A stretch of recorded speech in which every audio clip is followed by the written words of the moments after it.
All right, everybody gets a song.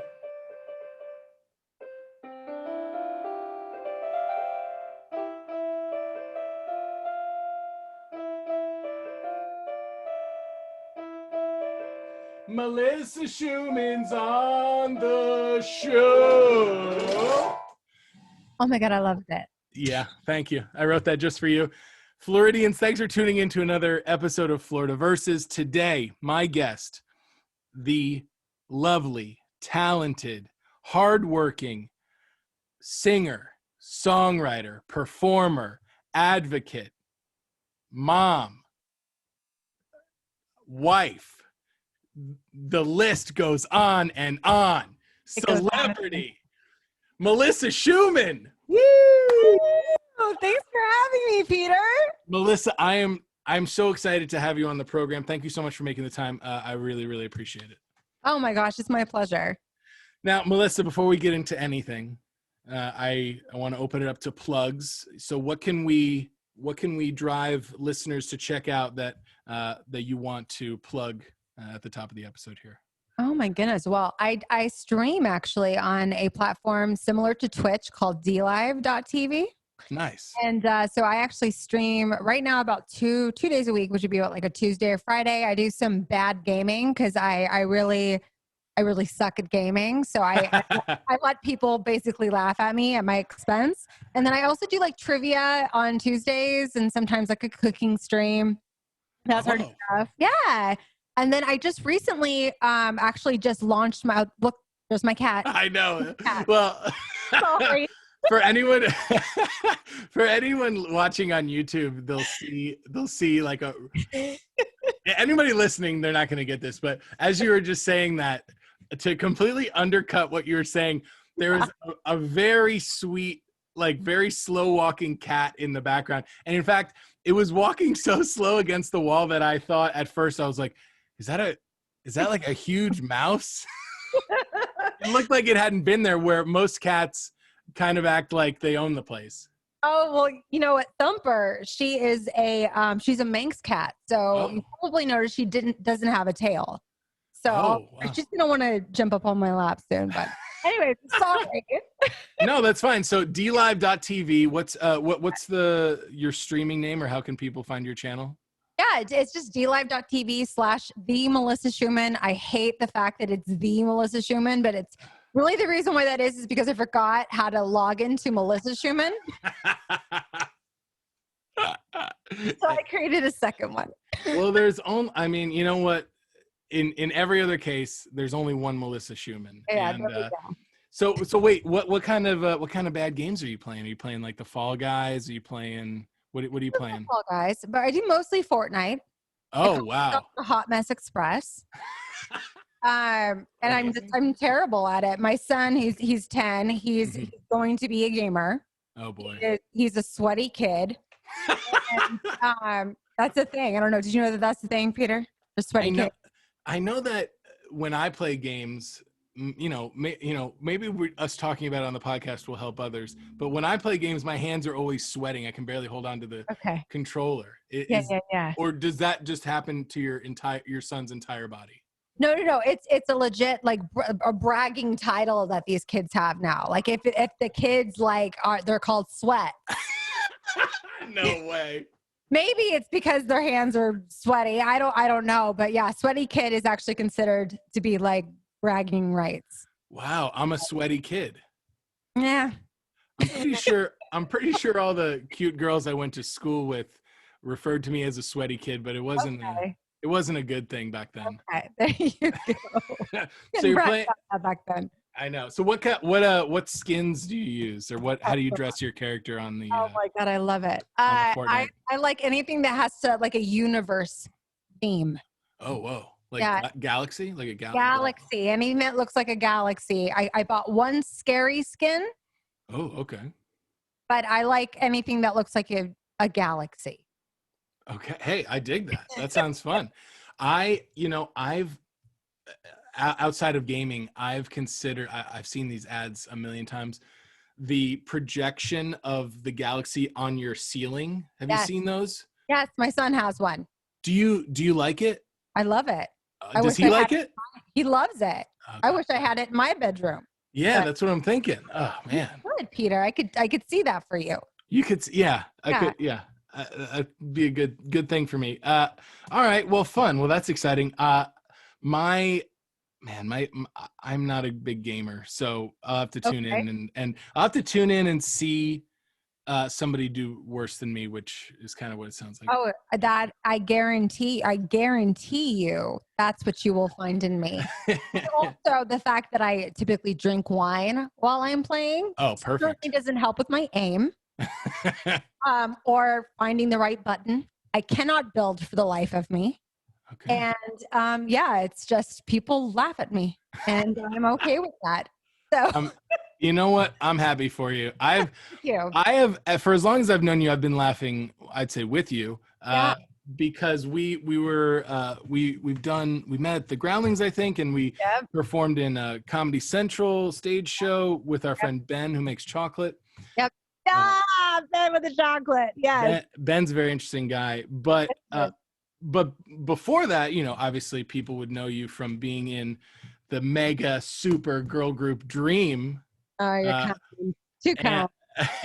and even before that, before we get into more of those details, you're coming straight out of the OC, San Clemente.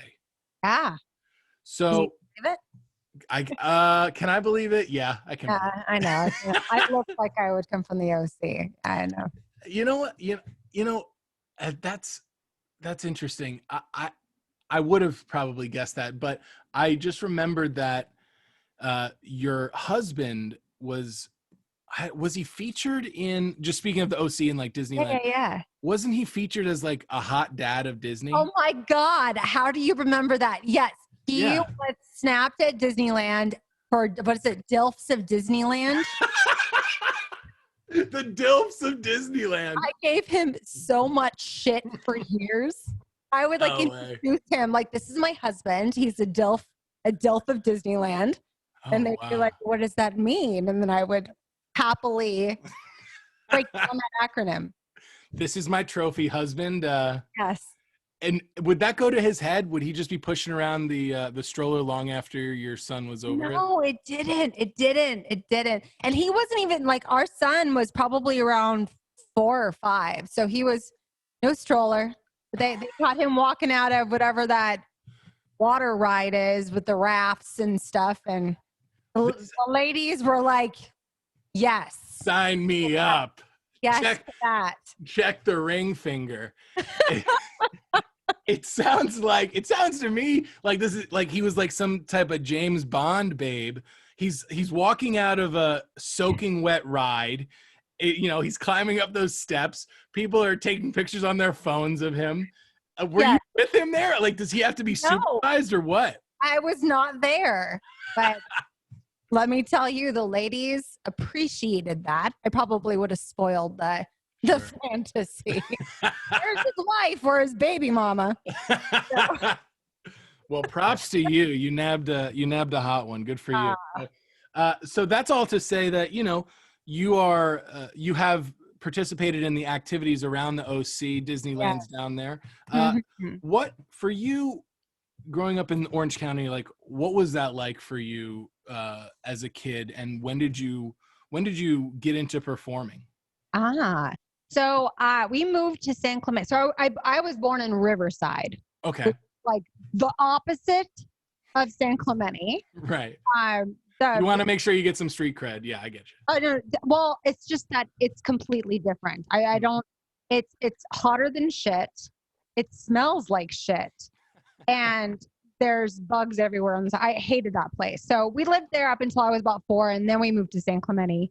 And I really enjoyed it. I mean, I don't know that in elementary school, the kids, I don't know how the kids were in Florida. Yeah. I'll tell you after I hear your version. Yeah. How are the kids in elementary school? I feel like because I'm actually writing my memoir right now, and I was kind of like going through that period of my life, and I was like, wow, I was kind of fucked up. The kids were very I felt like they were just very grown, like they knew too much about stuff. Like I want to say around like 5th or 6th grade, like people were talking about like filling each other up and Ooh. People would write crap all over the like the bathroom stalls of like who was doing what to who, or it was like Oh a boy. giant burn book in our Oh my god. stall. Yeah. So for me, you know, talking about that age, fifth and sixth grade, Yeah. there, I was very out of the loop, but I remember starting at around fifth grade, there were these like boy girl sleepover parties. Really? That sounds like Florida. Yeah, Yeah. exactly. And, you know, they were all hooking up and smoking weed. See, that's what I'm saying. This is elementary school. I know. And I'm, you know, I sound outraged, but I'm just upset I wasn't invited. I think, but though I think my life path would have met a different trajectory. I would have definitely been selling real estate somewhere on the east coast of Florida Uh-huh. at this point in my life. But yeah, that was not uncommon. And I remember this one girl, let's just call her Christina. Okay. She sat in front of me at the bus because remember, even though everybody was hooking up and smoking weed, we were still Uh-huh. riding the bus to school because it was fifth and sixth grade. But I was like, you know, this like hyper kid, and you know, I played soccer, I played sports, and I was like, you know, kind of like a class clown type, and I felt like everything was a performance. And I was just like super hyperactive, and she was like, "You got to come to one of these parties, Peter. Like, I bet you'd be really cool on weed." Oh my God. You'd be cool on weed. And also, you know, to remember this era, she's got bleach blonde hair, like white Eminem style hair, and she Okay. was inspired. Every outfit that she wore was inspired by Baby Spice.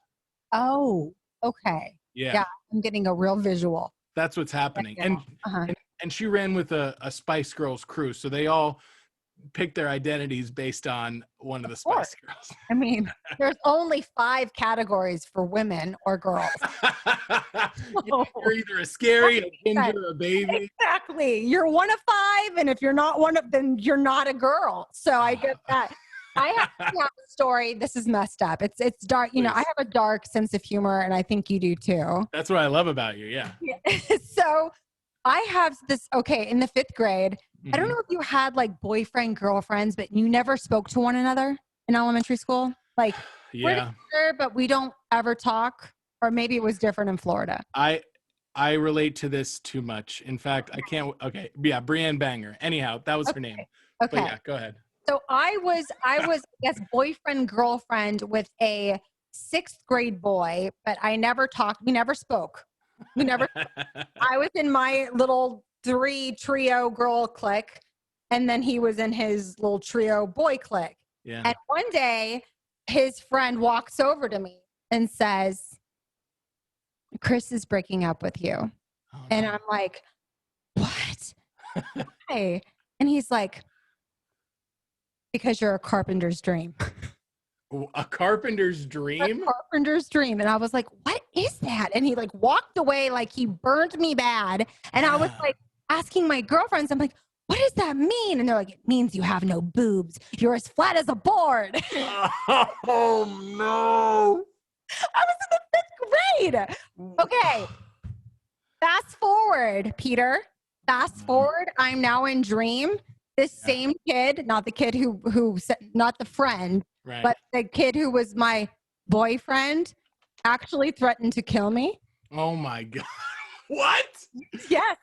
I was He on tour, and my mom had to call the police because he had threatened to kill me. No way. How? How did he get in contact with you? Did he like email you? Did he text you? If he didn't email, I don't think it was an email. I don't know how he did it. I need to ask my mom. But I just remember being on the phone with my mom, and I'm like, "What's going on?" She's like, "I have the sheriff here. They're checking the perimeter." Remember that kid? I'm not going to say his name. She's like, "Yeah, he threatened to kill you because you're now famous and in the group." Well, What? dude, my first reaction would have been, "Hey, dude, you dumped me through your little pipsqueak friend." Oh my goodness. It's weird. People are weird. So yeah, that's my What was this, 5th grade? 5th grade. I was in the 5th grade. He was a 6th grader. Right. Oh well, cool. That's pretty cool. You know, it felt pretty cool. even though I didn't know him. I dated this girl named Brienne, and there were multiple Briennes. I think there were at least 4 Briennes in my elementary school. And Brienne ended up popular name. It was Brianna. Yeah, exactly. Yeah, because it's fun. I don't interact with too many Briennes outside of the strip club these days. Okay, But yeah. but in the strip club, there's so many Briennes. Anyhow, just no, there were like 4 Briennes, and so there was Brienne B, C, and then the other Briennes had their last initial. And anyhow, Brienne ended up becoming my first kiss. But this is a story about how mature we all thought we were. Somewhere I ended up dating Brienne in 5th grade, and by then she had already had her pick of the litter of all the guys. Okay. So she had dated whoever she wanted throughout elementary school. In fact, school, I love it. In fact, there's this kid. There are these 2 kids, and like, let me tell you, when I say they were the coolest kids imaginable.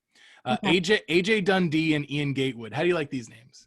Wow. So, right, great names. Great. AJ looked like Jonathan Taylor Thomas. Okay. From the haircut down, JTT. Okay. Doesn't do it for you, fine. Okay. Ian Gatewood, he would, and AJ just had he was this anomaly of a guy that didn't have an older brother but knew all the cool stuff, like knew about everything that was cool, and he was like, tell us about weird, like, made up sex jokes and like weird stuff, and he introduced us to all this stuff. And then Ian was just kind of just like very chill, very laid back stoner before we knew what a stoner was, and he was the first kid in my school to draw the S. The Stussy or Stussy or whatever it is. Whatever the S is, S. Yeah. Stussy, isn't it? Like Stussy, Stussy, something like that. It's something like that. Yeah, it's that S that everyone draws on their body. I can still draw it. Can you still draw it? No, I don't think I can. I'll try. I know. And so, I dare you. And so Brienne takes Ian and AJ behind one of the portable classrooms, which was a trailer, and I'm like, I'm close enough to hear what's happening, and this is like 3rd or 4th grade, and she takes her shirt off, and Ian goes, "Wow, it'd be so much cooler if they were big, Oh my God! And I have no sense of anything. I'm in elementary school. I have no sense of this is a normal thing, the way maybe adults act. Yeah. No supervision. This is during school hours, not even after school. It's pretty crazy. Anyhow, fast forward to me and Brienne dating. Okay. Where seemingly she was dating AJ and Ian at the same time and some other period. But then Brienne and I are dating in 5th grade, and I snuck out of class. Or I asked to go to the bathroom, and I didn't have to go to the bathroom. I just knew that Brienne was in the library, so I went to go see her, and she was like, kiss me, and I was like, oh, I'm scared.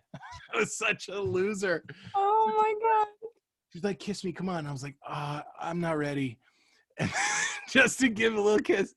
And then I go to leave, and I open the door, and she goes, if you don't kiss me right now, you're a chicken. And I go, oh geez, like I'm Marty McFly. Oh my God. And then so I leaned in and I kissed her, and then I went back to class, and I got in trouble for that. Weeks later, we continue to have the same relationship that you're describing of, we dated, but we'd never talked to each other. Oh yeah. Like I may have called her we may have talked on the phone once a week, and we had no time to talk in school. And during a change of classrooms, because there would be one subject that we go to a different teacher for, she was talking to a friend, and she just blurts out, I can't believe I'm dating Peter Murphy. Like she was thrilled, or that she was devastated? Devastated. Just absolutely because she's like, she's this wild kid that's like flashing boys and just living on the edge.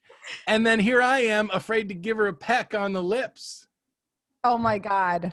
And so, yeah, that didn't last very long, but Brienne's doing well, and she's. Did you talk to her still?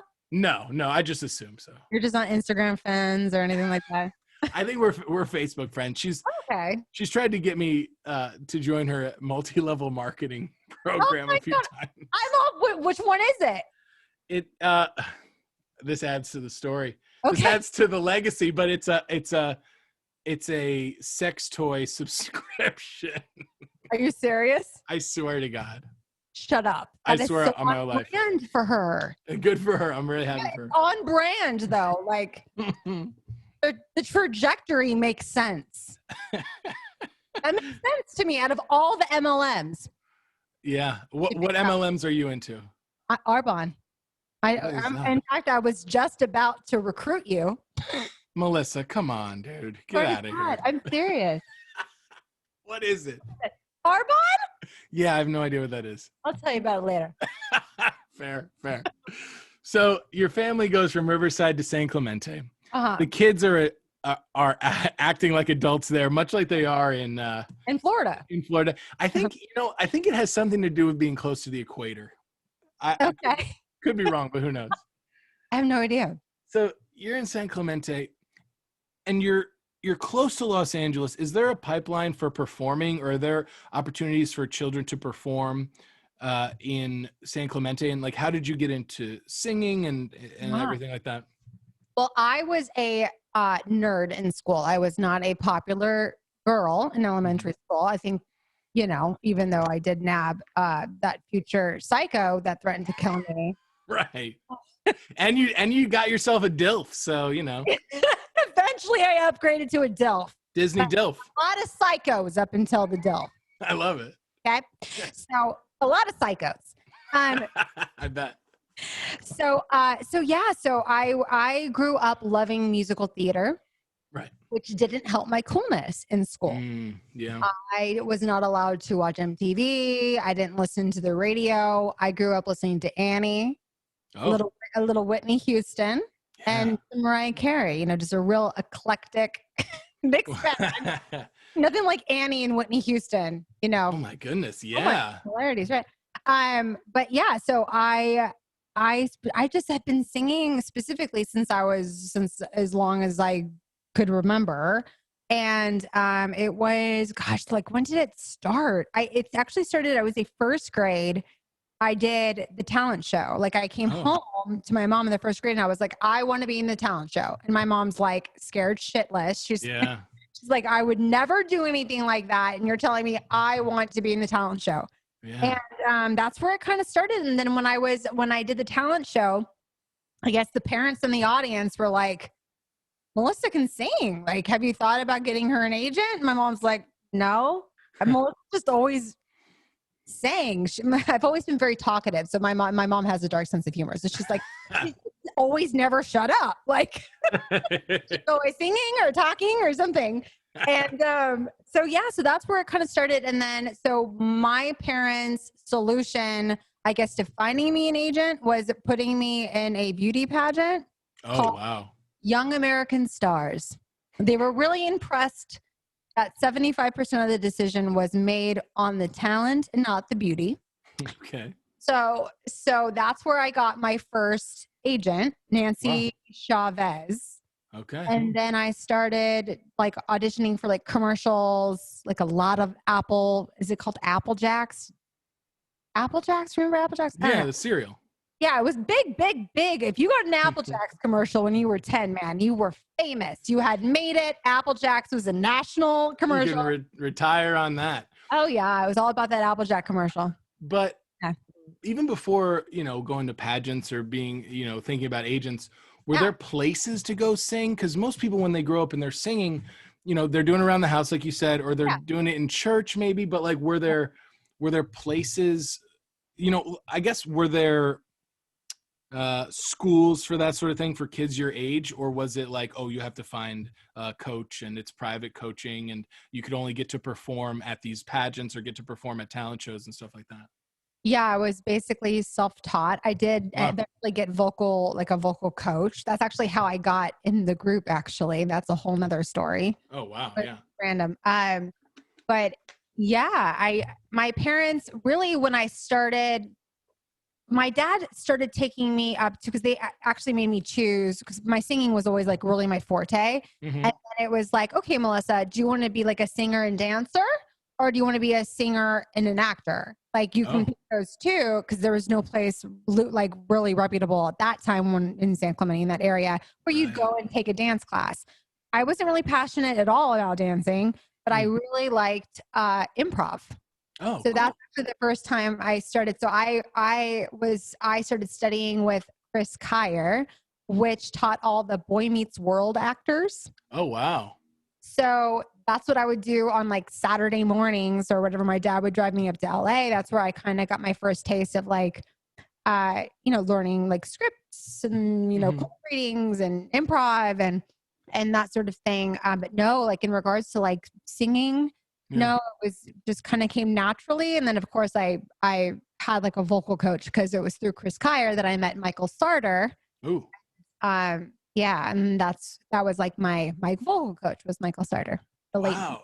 I mean, you said that all these kids were or are sort of acting grown up, or, grown up in one way or another, or trying to act mature, or posturing in certain ways. Is, other than performing and like LA being so close by, and it feels, so it feels kind of attainable to get to Hollywood and stuff like that. What were the interests of like other kids that were your friends? Because you didn't just have, showbiz friends at that point. Like what do most people who grow up in your area grow up to become, would you say? Well, I would say at that time, not what they were, I would say what they were really into at that time was they were into junior lifeguards. Oh, wow. You were not cool unless you had jumped off that pier, which was not my forte. That was never going to fucking happen. What pier? It was the San Clemente Pier. It was part of like a summer program. You were like a junior lifeguard. Like I never ever did it. Never, but everybody else that I knew was a junior lifeguard. I was like a chicken, compared to like the kids in my, So they were really into junior lifeguard stuff. And then in regards to like what they like became later, I don't know, because when I left to be in the group, that was pretty much like my bon voyage. Bye. So I don't know. I never really kept in contact with a lot of people. Yeah. To parallel that, what's happened, to be a junior lifeguard in San Clemente is in Cape Coral, Florida, to be a lifeguard at Sunsplash, it was our little mini theme park. Okay. And it sprouted up in the 90s, and it still exists, but there was this boom in Florida of there's these big amusement parks, and then, each town's going to have to try and create their own sustainable version of that version. Yeah, exactly. Okay. And so this was Sunsplash, which is, a water park. And there was a time where, almost every other city in Florida was trying to have their own theme park, so that, these theme park junkies could say, I've been here, I've been here, I've been here. And so the kids they would hire at Sunsplash to protect everybody, or, I don't know, scoop out the Snickers bars from the lazy river. Yeah. were the cool high school kids. And they were lifeguards, and they would hang out and hook up together, and I was never a part of that either. Okay. The regrets that I have, I mean, I invested a lot of time playing soccer, and that worked itself out. I ended up playing Division I soccer before I had to have shoulder surgery. But the regrets I have are not being a Sunsplash lifeguard. That would have sounded so much fun, and getting more into theater and musical theater. Oh, really? And you bringing that up, I was like, I was totally. I wish I was aware enough to say, all right, I'm going to do more theater, because my freshman year of high school, I was the lead in the one act, and then it just sort of like fell by the wayside. But but you love it. You love it? I didn't know I loved it, but I did. Like, I enjoyed it, and it was weird to have any sort of enjoyment coming from anything that wasn't soccer at that point. And so I was Okay. like, oh wow, I'd always felt, oh, I wish I got into this when I was younger and younger, but I enjoyed it at the time. And then, when you're doing something all out nonstop for like one goal, yeah, Yeah. relationships and other things sort of like fall away. Yeah. Yeah. Yeah. And you mentioned, saying bon voyage to San Clemente. I want to get into this segment, which airport. So the OC, Yeah. you fly into LAX a lot, right? And then drive down? Pretty much. We have the Santa Ana Airport, which is Okay. more expensive. Oh, it's just more expensive to be more It is. expensive, or what's going on there? There's just are there private planes flying in there or what? There's got to be. We also have the Long Beach Airport now. Oh We didn't have yeah. back then. That's my airport of choice. Tell me about your airport. Tell me about your airport, and My airport. tell me about your airport, and when you're growing up. Well, maybe not Long Beach, but Yeah. when you're growing up, what you remember about the airports that you're going to. Well, I mean, the airports that they flew us out in the group was always LAX. But Right. as I've gotten older, I mean, Long Beach is just a better airport in general. It looks nicer, it smells nicer, Oh, nice. more updated. You don't have to deal with the same traffic in regards to people. It's less expensive too, I think, right? It sometimes can be. Yeah, I see. I'm Yeah, all for sometimes I see rates, and then it says flying out of Long Beach. I'm like, oh, it's gonna take me like an hour to drive from the east side of LA, or Yeah, yeah, yeah. whatever time. Mhm, mhm. So Long Beach Airport, that's what we fly into to go visit you down in San Clemente if I you're still would there. say, yeah, about Long Beach or Santa Ana, but if if you have to go through LAX, I personally hate LAX. Really, what makes you hate it? It's a clusterfuck. Yeah. I can't, it's just so, I don't know, it's LAX. It's nothing to brag home about. It just takes forever to get in and it takes forever to get out. You know? Yeah, you're right. I don't know. I feel like you kind of love LAX. I don't love LAX. Convincing you that LAX is shit. I'm just such a homer. I'm just like, this is what we got. Okay. I'm not willing to go to bat for it because Okay. the airport in my hometown, it's unnecessarily big. Like there's not a lot of runway space. I'd say maybe there's like 2 or 3 runways, but there's enough space for like thousands and thousands of people to be bustling by. And in actuality, what there is a bunch of little grandmas on their, on their scooters or their walkers, shuffling to the gate. And I've never seen it packed. I only travel during the holidays when I have to. Okay. And it's a completely different experience from LAX. But yeah, there's nothing great about LAX. I don't see a whole lot of old ladies on scooters in LAX, No. but I'm glad to hear that's happening in Florida. Yeah, in Southwest Florida, RSW, Regional Southwest, that's what's happening. That's there. great. Though I will say the one good thing about LAX is that if somebody offers to pick you up from LAX, definitively that person is a friend of yours. That's true. That actually reminds me of a note that Karen from Groundlings told me. Oh God, what'd she say? She told me after doing a scene, she goes, I can tell that you're the kind of person that I'd want to have pick me up at LAX because you'd be there right on time. was that like a I don't think it was a compliment.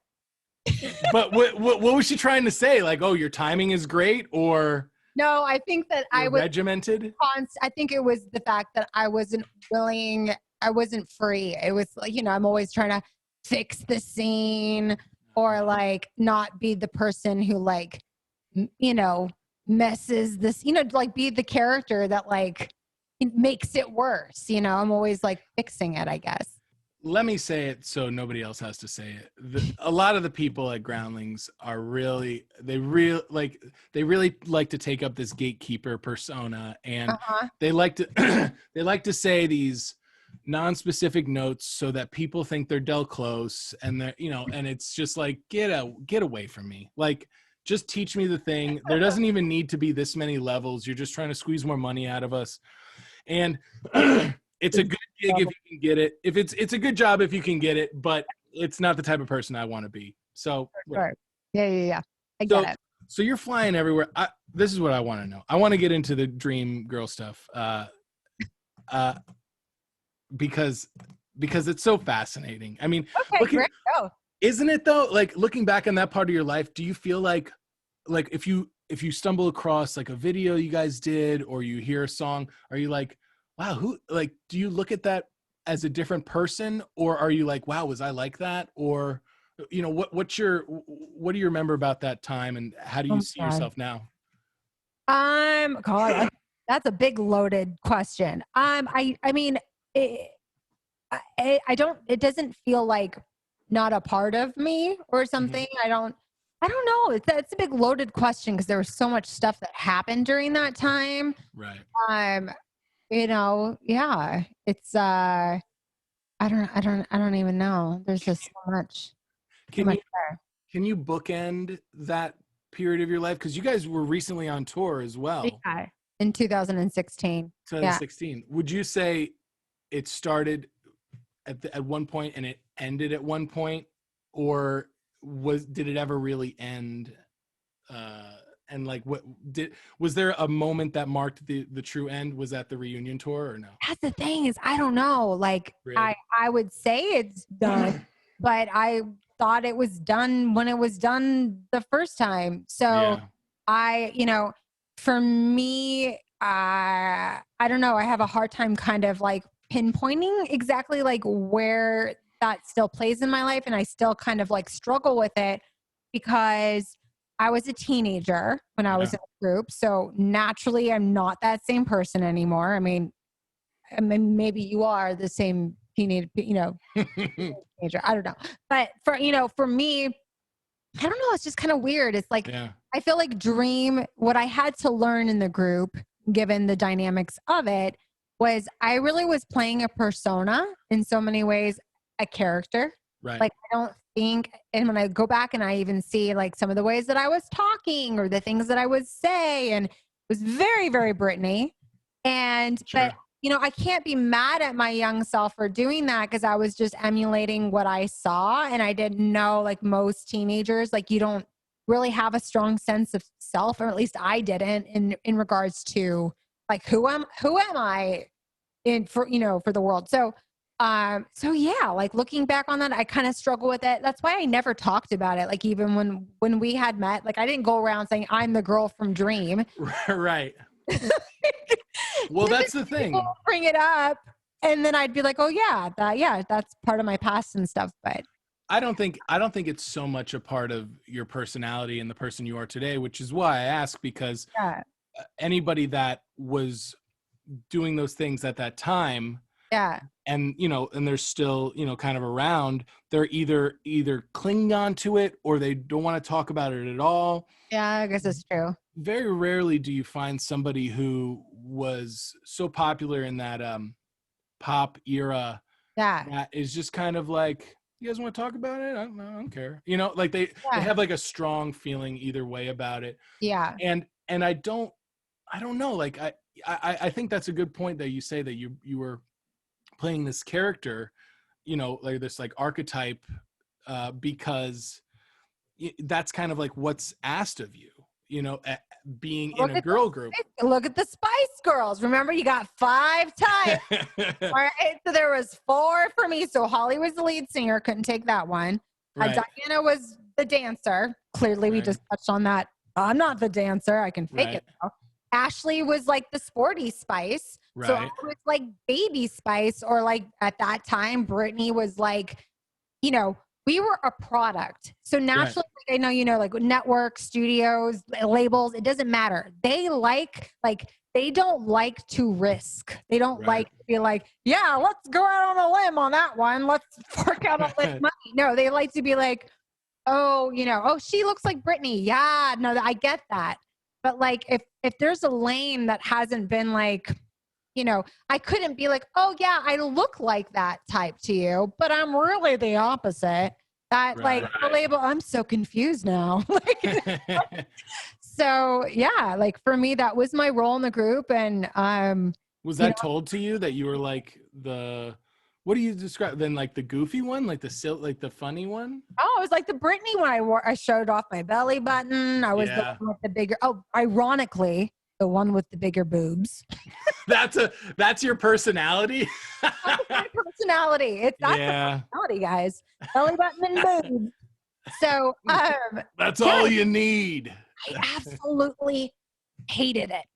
I hated that. And that was like kind of you were told like, all right, this is your character, kind of. So in so many ways, yeah. So many words, yeah. Fair enough. Yeah. That's interesting. I mean, yeah, that's wild. And I mean, obviously you got to tour. And I want to ask you about two interesting things. What was it like being on TRL? Oh, it was awesome. It was like, honestly, like whatever picture you have in your head of what it would have been like. Yeah. Exactly how it was. Dude, that studio. Cool. Just growing up in the era that we did, like that studio in Times Square, the kids screaming, the energy. What do you remember about, when you were on TRL? Oh my gosh. Well, I can't even tell. I don't even remember how many times we were on TRL. Yeah. It was many times. Yeah. It just felt like home. Wow. It felt like the high school. Yeah. Everybody liked you. Like a pep rally, like a high school pep rally. Yeah. But I wasn't used to that. Obviously, like I was a nerd, like all other facets of my life, like around other peers, right?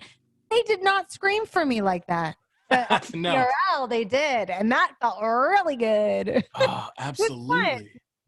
It was cool. It was cool to go to the window and like, that was like the best thing to do was to go to the window and like wave to everybody that were like down on the street. It was just that energy in the room was always super magnetic. And it was just really cool to be around other kids your age that like you all love the music. I mean, I know that I kind of touched a little bit on my persona, but I loved the music at that time. I loved what we were making. I loved the music of some of our other, the artists that we were touring with and stuff. So it was a really cool time. And there was many times I like could not believe that like I was where I was. And, but it just happened that way. So it's so cool that feels like that became a home base for you.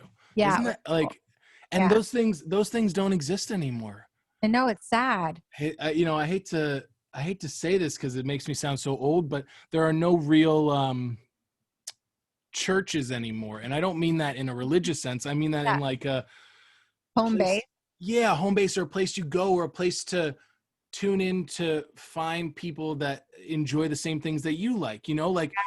You meet somebody at a record store, you meet somebody at a library, you meet somebody at an arcade. And, COVID aside, those things are, few and far between. And, TRL, like, do you remember ever interacting with any other people that were on the show or any of the VJs that you really got along with?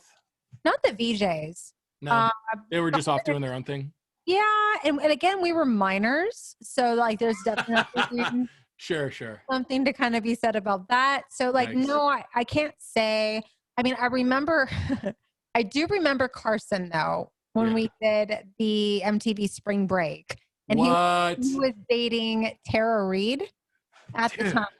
And it was before we went on to perform. I think it was He Loves You Not. And of course it was. Yeah, of course Carson was getting his hair and makeup done or something, and Tara was in there. It's Tara, yeah. Tara Reid, and she goes, and we're just kind of waiting, because they're going to do our hair and makeup, I guess. I don't know. And she was like, oh my God, Carson loves your song. Like, she was like exposing him as like a total fanboy. Oh no. But I just remember, and I mean, that was cool. I mean, especially like as a teen, you're like, oh my gosh, Carson Daly likes my group. This is really cool. Yeah, and Tara Reid's telling me, and this is like Van Wilder era Tara Reid. Weird. It was Tara Reid, and then I think Carmen Electra was there. Oh my God. And they're all loving you. Well, yeah, but it's Hollywood. Sure. I mean, at the time, you know what? Don't diminish what they said. Let's just say That it was authentic. exactly. Let's just say that what they said, they meant. Yes. Let's just say it. Let's leave it at that. Oh man, how exciting. And speaking of spring break Yeah. and MTV and performing, Yeah. I'm going to get you out of here. Two last things. Yeah. So when you would tour through Florida, what were those crowds like? And what did you grow to expect from a Florida crowd that you were performing for? And, what kind of stuff were you able to get into outside of the performance, or, if you had a down day? Oh my God. Okay. What do I remember about Florida specifically at that time? I don't remember a ton of difference in regards to crowd, but that's Okay. probably just because I was a kid and completely not aware of anything. I would just went on. I did what I was supposed to do in a performance, and I left. Hmm. Our parents, chaperoned us, but Oh, your parents were on tour with you? we always had a chaperone. Yeah, legally, you Cool. always had to have at least one chaperone over the That's age good. of 25. So we always had that. And we also had a tutor on the road as well. So we had adults with us at all time. Cool. And then all times. And then I don't know. I'm a weather nerd. See, this is how nerdy. This is my nerd brain. This is my nerd brain. I didn't notice anything in regards to like crowd behavior or people or I liked the weather. I thought the weather was wild and I loved Okay. it. So when I was in Florida, I'm like, yeah, thunder and lightning and all this cool stuff. Like we don't get this in Southern California, right? Right. So I loved the weather. I fucking was terrified of your flying cockroaches down there. Yeah. That shit was off. Yeah. That shit was bad. I like that. That is like to me my worst nightmare. And I've heard horrible things about how big they get. And are they called palmetto bugs or something? Palmetto bugs. Yeah. Yeah. You don't want those. Those particularly scare me because there's a greater chance that they'll end up in or around my mouth, Have or you up ever my had nose. one in or around your mouth? No, but like if something's flying and it's a bug, I'm like, terrified. It's disgusting. So yeah, the bugs down there not so great. That's what I remember about Florida. And in regards to like, did we do like we didn't really they really workforced us. Like we were constantly working. Like maybe we'd have a day or two off. Really? So like you're touring through the summer and you're doing like what, like 30 No. dates? Always doing something. Always Really? promoting, always doing something. Multiple radio shows a day. Never we didn't get a chance to really be kids. Jeez. So at all. So it was that don't you guys have an amphitheater down there that's like named after a vodka brand? It's like super Probably. Okay, yeah, okay. I don't know why I remember that theater specifically, but it's an amphitheater somewhere in Florida. But anyways, that's really all I have. My takeaway from Florida. Yeah. Yeah. And then the Orlando, not Disney, but the other one. Islands of Adventure, Universal Studios. Universal Studios. Yeah, that's interesting. You were man, so much of this show is about travel and thinking about other places. And for this era, what you're telling me is that you were essentially everywhere, but you couldn't really explore, maybe because of your age, but also because you're working constantly. Constantly. Right? Yeah. Yeah. It was, we didn't really, I mean, and we didn't get into trouble like that. Like, that's cool. There wasn't any like real, which is great. But yeah, it was, there was other bands that did. That did get into trouble? Yeah, especially a lot of the boy bands. Specifically, I dated my first love was from a boy band by the name of No Authority. And I remember they sound like bad. They sound bad boys. They sound like bad boys. They were popular, I think, in Orange County only. But yeah, I remember when we met them. I mean, I don't even know how much older they were really from us, but I just remember when we met them, they would like party and stuff, and it was just so foreign. Right. That was not how. Anyways, but that's because I dated one of the members for like 2 years. So then you were thrown into this like boy band party, and you were I just like, I "What is was partying?" aware of it. Yeah. He was big into partying, and I was like the Christian girl is like, don't go to a party, it's bad. Don't That's gonna be bad. I'm gonna change you. Well, I'm gonna oh make you a God. good boy. Well, also Oh if you have no God. experience doing if you have no experience doing something, then you have no business doing it at a professional level. You know, if these guys were professionally partying, then something terrible is going to happen. You know, that's why so many people that I talk to that are from European countries or spend time in Europe, they're like, yeah, we grow up with a relationship to alcohol, and then when we're of age, then it's less of like a boom.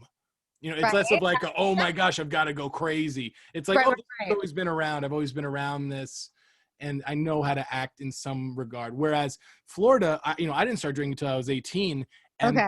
essentially I became really bad at it. And I think I still am. I think I still am to this day. Okay. It's Okay. nothing that I can't fix. Yeah, yeah, yeah. Sure, sure, sure. But anyhow, less about me. But I hear you. I hear you. And my gosh, what an interesting period of your life. So San Clemente, going back, our final segment, one last thing, one good thing. If I find myself in the OC or in San Clemente, Okay. what's one thing that I should know about, or what's one thing I should do? And should I base any of my decisions off of the TV show The Real OC with Peter Gallagher? Oh my God. So I don't know how it is nowadays because in San Clemente, it's really like become like hoity toity. Like it used to just Yeah. be like a cool beach town where it was just, yeah, it wasn't like now it's like basically a Newport Beach. But I would say if you run into like an actual local or like a millennial that grew up there before it is what it is now, like Talega. Okay. Okay. Talega? Talega was basically the start of the boom of San Clemente, like in my generation's eyes in San Clemente. It was basically like the first sort of like build out of like Lennar homes. Like it was just like just a cookie cutter, and that's where all the rich people came in. That's But a part of Orange County. It's called Talega. no, it's San Clemente. It's in Okay. San Clemente, but it's an area, big area towards not even near the ocean, towards like inland, like built. We're super snobby about Yeah. inlanders, so that's another thing too. So there's a lot of things to kind of watch out for. I think. Oh, If you're steer from clear. Talega, if Yeah. you're from Talega, you're not really from San Clemente. If you moved to San Clemente and the first place you lived or was in Talega, you're not really from San Clemente. So stay away from Talega. Just don't hang out with anybody from over there. That's where your bad news pop boyfriend was from. At a local bar. Yeah, exactly. Oh my gosh, funny. Also, do you take what was your response to seeing The Real OC on TV? Oh Having my! grown up I there. actually auditioned for the OC. No way. Did I auditioned? I think for the main Blake character. Lively character, or who was on Anyway, that show? OC. The OC is the one with the girl with the red hair. What's her name? I thought it Right? was. I don't remember. I thought that was Not one. Gossip Girl. You're thinking Gossip Girl. I am thinking Gossip Girl. Yeah. When I think The Real OC, I think of like Peter Gallagher. Who was in the cast? I'm trying to think of. It was. Yeah, it was the OC, but I think isn't her name Marissa? Oh, Name? Lauren Conrad. Oh no, that was Laguna Beach. Oh, you're thinking of Laguna Beach. So no, what was the show with Peter Gallagher? OC. That was the OC. That The I OC. did audition for. Yes. Okay. And I did not make it past the first audition. Got it. Oh no. What happened? What, you weren't authentic enough for them, or what? Well, apparently, yeah, I wasn't thin enough or something. I don't know. Yeah, that was the one. Kelly Rowan, I think. Adam Brody. Rachel Bilson was in that one. Yeah, but who was the main one? It was that one chick. Oh, Misha Barton. Yes, Misha Barton. That's the role. Yeah. That's the character I auditioned for. Was Misha Barton's character. Well, I think you dodged a bullet there. I think think you're better off in your current situation. Yeah. Well, Melissa, thank you so much for making the time. Thanks. Really appreciate you coming on the program. And do you have any plans to visit Florida anytime soon? Has your son seen Disney World, or do you have any family over there? Not yet, not yet. No, Okay. no plans as of yet, but hopefully once the pandemic is over, we can get to traveling. I'm actually going to be making new music soon. So Oh, great. hopefully just doing some live shows around the country, around the world and stuff at some point is kind of one of my many goals. So Dude, you and me both, all of us out there, man. Well, Melissa, thank you so much for making time. I appreciate it. Floridians, thanks for listening. I'll talk to you next time.